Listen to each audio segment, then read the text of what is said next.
ahead and get started. So today we are going over our first review of No BS Time Management for Entrepreneurs. We are talking about chapters 1, how to turn time into money.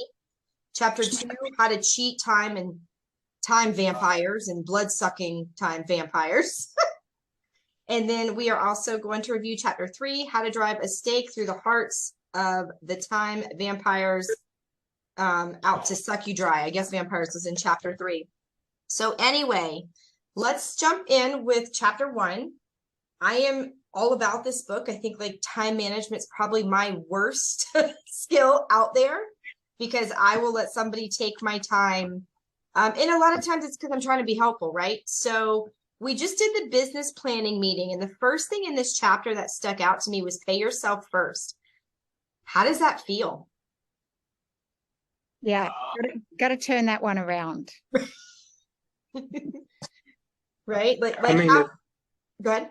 If you think about it, and I think they talk about it in the book, I mean, that's the whole point of going into business.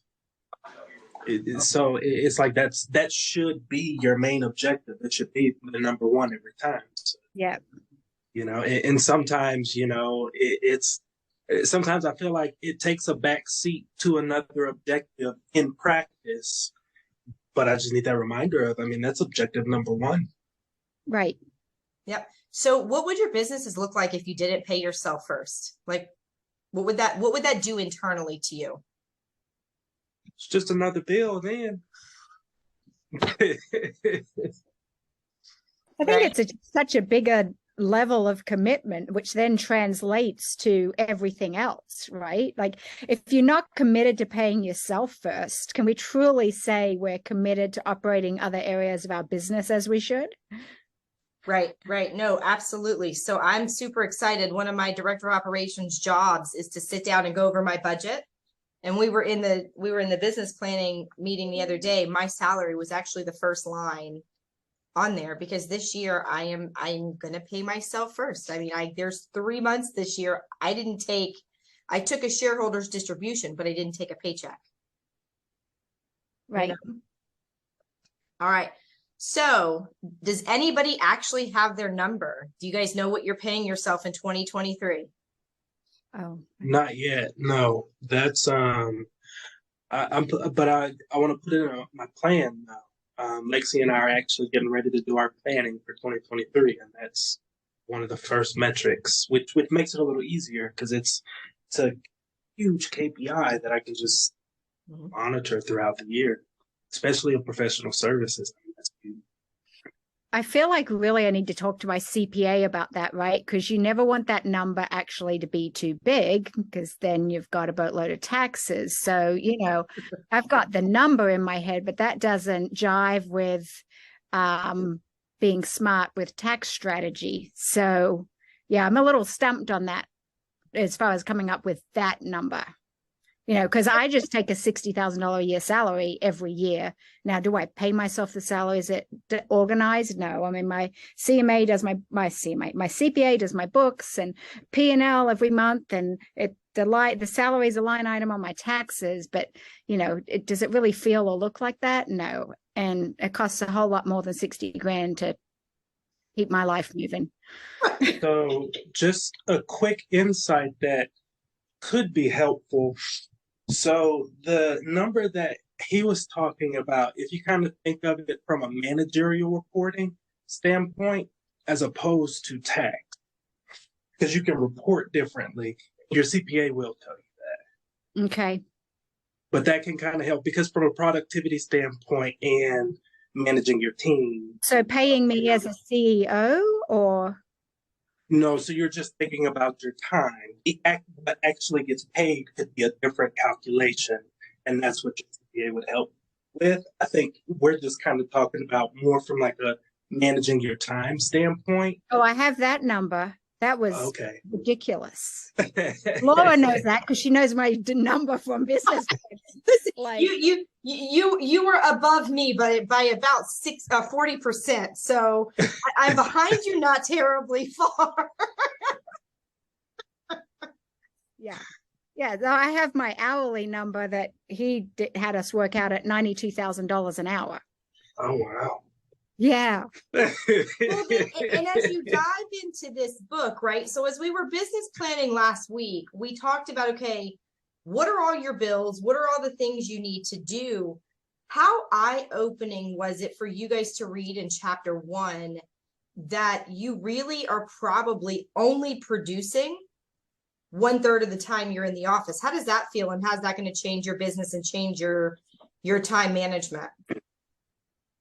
So, I mean, it's all about planning. Like you can prepare for that. It's like, I'm not going to sit here, oh, I'm offended. No, I can, it's a 2.5 out of 3 at least. It's like, no, don't plan for that because then I'm just going to be stressed out on it. It's like, be realistic. 1/3 out of, 1/3, you can plan for that. I mean, I always say that, well, that's not a good affirmation. In the past, I mean, I frankly don't work that hard. I mean, there's lots of hours left in the day. Productivity wise, maybe an hour a day. And I'm not kidding. I mean, I don't work that hard, which is exciting, which is why I set this massive goal. You don't have goals that scare you. I mean, a season of my life where I can, kids are gone, blah, blah, blah. Right. So, yeah, that was easy for me to swallow when he said that, because I'm like, oh, absolutely. My productive hours are really minimal. Right. No, so for me, when he said that, I felt the same way, Penelope. I was like, well, if I can half-ass it and pull out $250,000 a year, that's not a bad lifestyle, right? But then I started to dig in and I started to really look at my big why. And if my big why is to have a positive impact on 10 million people, yes, Dave, and it's grown. Then from there, not controlling my time doesn't allow me to achieve that big why, right? So for me, it took me from a monetary perspective of time blocking to does what I'm doing with my time actually fit into my big why? And wasting all of that time just doesn't. I mean, I'm super blessed, Penelope, much like you. I've got, I look at my, when I train agents and we look at what bucket my business comes out of. Okay, sphere of influence, past clients, referral, it's all the same thing, right? It's all your SOI. And so for me, I mean, I don't sell in luxury like you do, so my numbers look a little different, but 25, 30 transactions a year with no effort. I think about the things that I could do to change the world if I put in the effort. Right. And that was kind of my motivator in this particular chapter. Alicia, how about you? You've been quiet this morning. So I love chapter 1. I started reading it. I was listening to it while walking my dogs. And so one of my big things is sort of hit me like a train is how much of my time is never spent on me. And so like walking the dogs and they were sniffing and getting tangled up and I'm listening to this book and I'm like physically getting agitated. I'm like, come on, this is a waste of my time. Like it was crazy. So I got home and then my kids were bombarding me with stuff and I'm like, nope, wasting my time. You're wasting my time. So it was almost, it's comical today, but on Saturday it's not funny. I was physically upset by realizing like how much BS I put up with for other people's stuff. And so I loved it. I was on board right away when he started. And so like there's definitely going to be a huge adjustment period in our house. And that's with me doing my real estate thing front and center. And like last night at dinner, my daughter was like, oh, I have band this and I have a concert that and I need to get dropped off. And I'm like, whoa, I will book you at 9 a.m. I'm putting it on the calendar right now at 9 a.m. We can talk about where you need to be, who's going to drive you, and we will add all that to the calendar then. So I love it. I'm 100% in already. How old are your kids? 10 and 14. See, and I just think that's really a great lesson that you're teaching them, you know.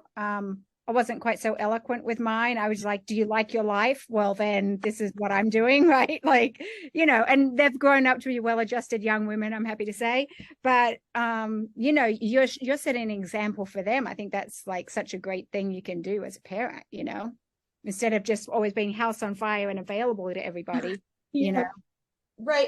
And so I went through this, Alicia, as well. When I first got my real estate license, the kids would come home and it was immediately, and mine were little, right? They were in elementary school at that time.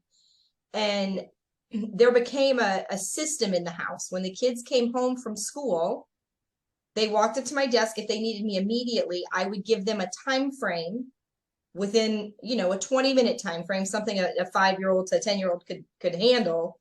And it was let mommy get to a stopping point.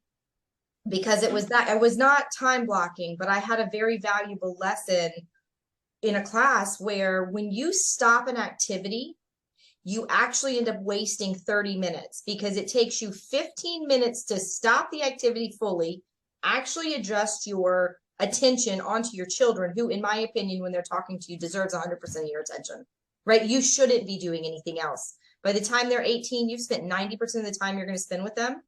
And you should make sure that that time is focused on them. And so we would have like, mom needs 5 minutes and they would set a timer. Mom needs 8 minutes and they would set a timer. And then I could, you know, take and change, because after you stop dealing with the distraction, it takes you another 15 minutes to get back focused. And so if you get distracted and allow those, you know, time sucking vampires into your day, at that point, if that happens 4 times, you've lost 2 hours of your day. Right. And 2 hours in our world is huge. So something else that popped out in me in this book, and I think that as new agents, we have a really hard time of doing this, or new anyone in business. Whereas when you got a little bit more of a pipeline, you're a little bit more apt to cut that cord. But how does letting go of costly clients feel? How is that part of the book, Penelope? I know for you and I, is you know, seasoned realtors. Ooh, I got some clients who I signed on in 2015 and they still ain't bought no fucking house. Yeah. Yeah. Yeah, I've certainly had those that have been, you know, 5 years. And then I'm like, I've invested all this time. Like, I'm not letting them go now. I think I don't know. I'm all about letting them go. Whether I'll actually do it or not remains to be seen. David, how does that translate in your business as somebody who is also providing a service? I mean, so David's a CPA, just so you know. So he does business service. So it's interesting because it kind of I've turned down clients quite a bit, and then you know, it's sometimes I kind of think to myself, oh man, you know, did I miss an opportunity? And then, you know, there are times where, you know, like for instance, reading this book, it kind of almost reaffirms. It's like, you know what, those times where I don't kind of step in and think to myself, okay, you know, this situation, the way it's explained to me, honestly, there's going to be more risk than reward, you know. And so the times where I've just kind of moved past that has always been the time vampires. You know, it's like, oh, I need you right now. Oh, I need you right now. And it's like, okay, well, you know, this was not what we originally discussed. You know, things have started to change. And so I don't know, this kind of almost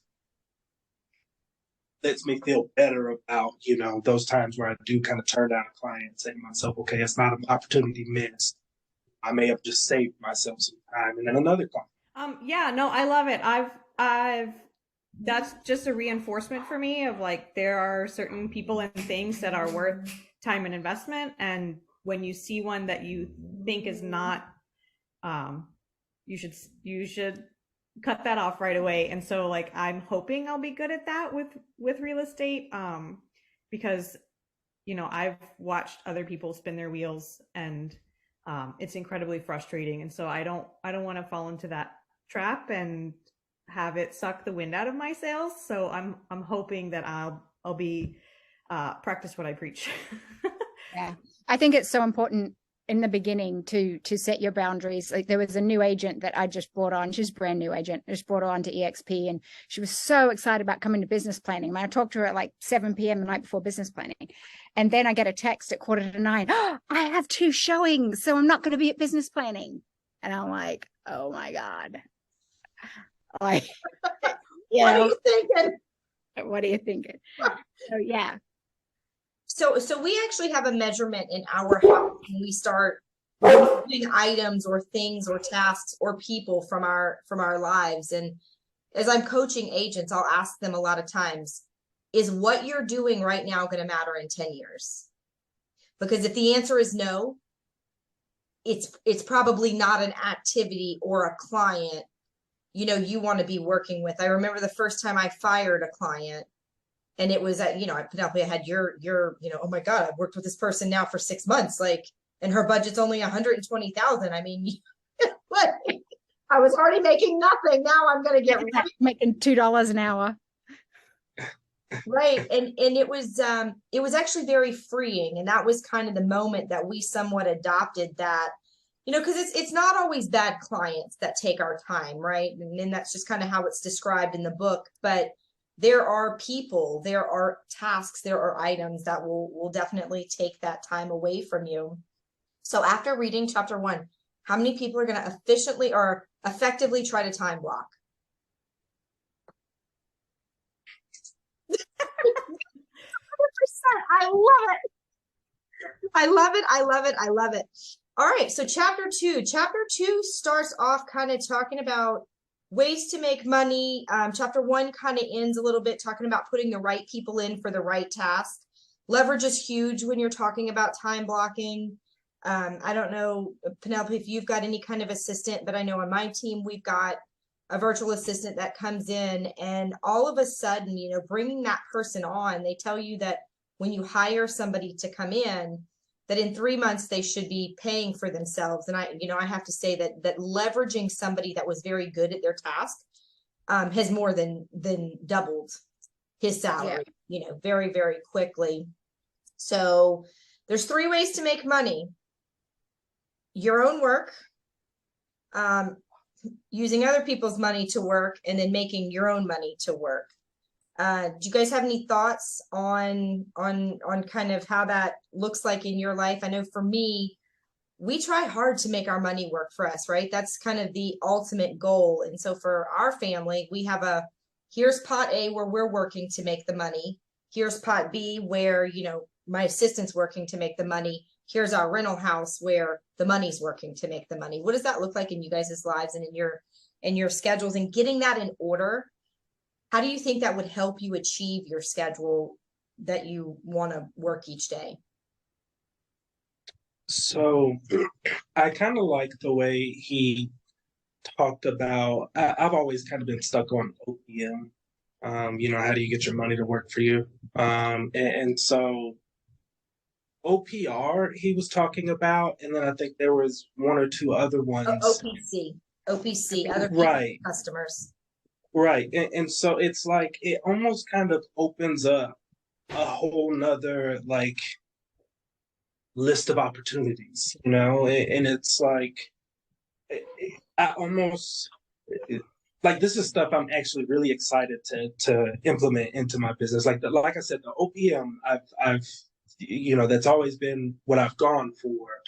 But, you know, OPR, OPC, like OPC, I've, you know, started leveraging that a little bit, and it's, you know, I mean, it's brilliant. You know, it's like, sure, okay, you know, this I never thought of. This is pretty easy to help scale my business as I, you know, kind of leverage my own resources as well. But, you know, this is something I'm actually really excited to kind of implement into my business. It's awesome. I thought it was cool to hear. I'm sorry. No, go ahead.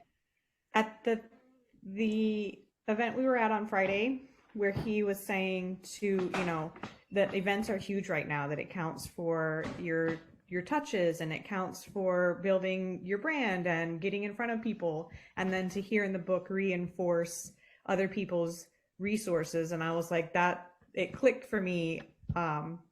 that he was like, you don't have to throw your own event. Like, we're doing a mud run and we're just inviting people. And I was like, that's amazing. And so then to hear it again in terms of time management, because how much time would I spend, you know, trying to invite 4 people to a restaurant, make a reservation and wine, and like, there's so many steps there that it really does minimize all of the work that goes behind setting something to my standards. Whereas if I would want to be there, then it's already there and just go. So that was cool, a cool overlap for me. Mm-hmm. That was my first thought too, when I thought other people's resources, and like, we've got that down. Like, we don't even have to think about that. Like, we're so blessed really to have the resources that we do. Like, there's no reason whatsoever to come up with anything on your own. Like, why would you waste the time? Because someone's already done it and they've done it way better than I would do it. Well, and to me, when you look at other people's resources, a lot of times Penelope just hit the nail on the head.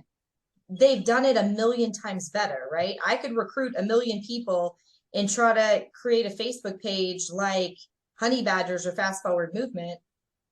I don't have 5,000 people to log in and give content to that.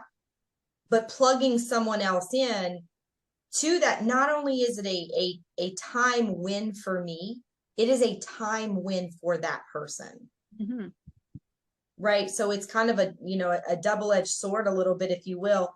Now, I have to say my favorite part of this whole thing, probably took the resources a little bit for granted. To Penelope's point, we are very plugged in. We've already had it drilled into our heads for a long time, use other people's resources, invite people to events, do those kind of things. I like how he talked about Shark Tank, right? In Etsy. I've got a product to sell. Where's the consumer? Why would I try to go create my own website when for a fraction of what it would cost, I can go join Etsy? Sure, they take a little bit, but people ask me all the time, as a realtor, are you going to be a broker? You do a lot of business. Are you going to be a broker? Like, why would you give up that money? Well, because paying for those resources saves me like literally hundreds of thousands of dollars a year in compliance fees and all the other advertising and all of those things. But I think one that we tend to miss is OPC. And I think that we all probably could take a big lesson out of this. How hard would it be to host an event or co-host an event with your lender, with somebody else in your world? It doesn't even have to be in the real estate world. I mean, I could co-host an event with my chiropractor. Say, listen, I'm going to invite 20 people to this event. You invite 20 people to this event. We just did half the work, and now she's introduced to 20 new potential clients. I'm introduced to 20 new potential clients. And at that point, it's my job to convert them. When I first got in real estate, I learned something that I found to be very valuable. And it was when you are able to use someone else's customer, a referral. A lot of times in real estate, we forget to say thank you on the front end, and we only send a nice big thank you gift when that customer closes. And one of the very first lessons I learned at KW was that's not their job to close. When someone's given you their customer, given you their person, right? It's your job to say thank you then. And so we do $25 gift cards. We get a referral, you get a thank you, whether I do my job or not, because you've done yours. Right. And so if we start to train those people around us to know that we're going to provide super awesome, amazing customer care, then your business goes from a lot of hard work and time blocking and that kind of stuff to Penelope's business, where she just sits back and everyone loves her because she does such a good job of keeping up with those customers, right?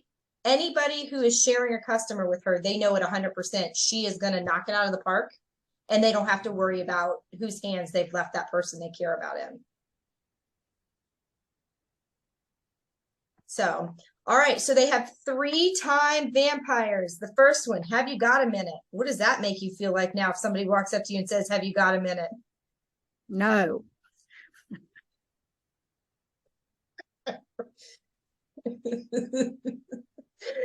Oh my goodness. This one's interesting. I'm tired. So working in audit, I work in audit sometimes. As an auditor, we kind of get a bad rap for that. because it's like sometimes it's like, how do we determine, okay, you know, this I think is really just a really quick question. It may just, do you actually have a minute? But you know, it's like some auditors will get pretty lazy, and that's all they'll ask. And it's like, well, just tell them no. Like, I'm not going to be offended, because then I'm just going to be like, oh, that's fine. I'll pick something off your calendar, and at that point, I'll also sit there and I'll add this and I'll add this, and that goes back to, you know, at least what you were saying with kids. You know, but yeah, so it's this one I just find so funny, because it's like I always get plagued with this role. It's like, have you got a minute? And it's like, no, I don't. And I'm like, I get it. Right. But this one made me laugh. Well, but we get that call all the time, right? Like, you're in the middle of doing something and you'll get a text message, hey, do you have a minute? And what do we all think to ourselves? Sure, we've got a minute, but we all need to be cognizant that it's not actually a minute. At bare minimum, it is a 15-minute window to refocus your brain back on the task at hand. Now, how did it make you guys feel when he says, don't play the hand you're dealt? How often do we hear that you're just a victim of your environment? He doesn't believe that. He thinks that you can change that based on staying in control of your time. What does that look like for you guys? Is anybody going to utilize that over the next week and not be a victim and be more of the champion or hero of your own story in time blocking? So I'm actually excited about this, because he actually gives some good points, like especially like putting time on your own calendar. You know, really just choosing your time. And it's like, I've always known for years, like you can always change. Change can be made. You just have to make it. No one wants change. No one's gonna sit here and be like, oh, I accidentally jumped into the change. It's like, no, people, like, you have to make the change, you know? And so I don't know, this one I'm excited about. I like it too. One of the things, so this chapter also made me laugh. As I was finishing this chapter to be on the call, my son, and the book is talking out loud, like I didn't have my headphones in at all, and he starts talking, hey mama, did you know? And I'm like, time vampire, you're vampiring right now. And he was like, what? Like, you're a time vampire. And he just turned it off. So like, I love that it has a word also, where I can be like, you're time vampiring me right now. Like, that's very helpful in our house to like bring awareness to like what's happening and then change the behavior. But one of the things I feel like maybe I did already is, my husband has a big event coming up and I need something decent to wear. And so one of the first questions I said was, hey, since you're home this week, tell me which day we're going to go to the mall and find a dress. And he's like, oh, I hate going to the mall. And I'm like, I don't want to go to the mall either. Like, that's not fun for me. And so it's kind of a way for us to spend time together, but also have him pick a day. And so I love that I think it was this morning or yesterday, he said, you know, hey, which day were we going to go to the mall? And so it was kind of like, instead of me having to go find a dress for his thing, subconsciously it became like, we're going to go do this together to be prepared for his thing, instead of it being my task. It's for me, it'll be more fun than just going to the mall and having to find a dress. Now we're going to go together, and he's like, you know, am I going to get lunch out of it? So I like that idea of blocking time, but also it making that time more meaningful and useful than just getting a task done. Yeah. Well, if you put something on your calendar and you protect it, right? Like my date night, people actually start to protect it for you. Right. So when I interview my clients, one of the first things we do is we go over what times I work. You can reach me from 8 in the morning to 8 at night. That is 12 hours. That is literally 50% of the time. And 7 o'clock usually on Thursdays is a little bit earlier. But if I answer my phone at 8:30, let's say we're, at the gun range and we're traveling from the gun range to dinner. So there's a minute of downtime. When you start protecting your time, your clients will too. They will light into me. Laura, it's date night. Why are you responding? Sorry for helping you work, So I just think that time blocking and being very cognizant of it, it's incredibly, incredibly life-changing. So the last thing we'll kind of chat about, and then we'll talk about, because we've got about 5 minutes left. The last thing that really, really, really stood out to me was setting up meetings in a fashion where other people would want to exit on time, like right before lunch or right before the end of the day. So your time vampires, that is kind of the time that you were supposed to allocate to them. How many of us are going to put that in place?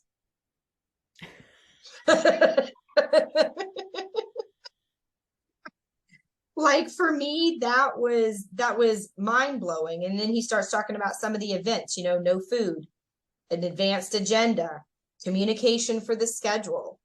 All of those things are going to really help us kind of move forward. So here's my challenge for next week. If anybody has any pushback, let me know.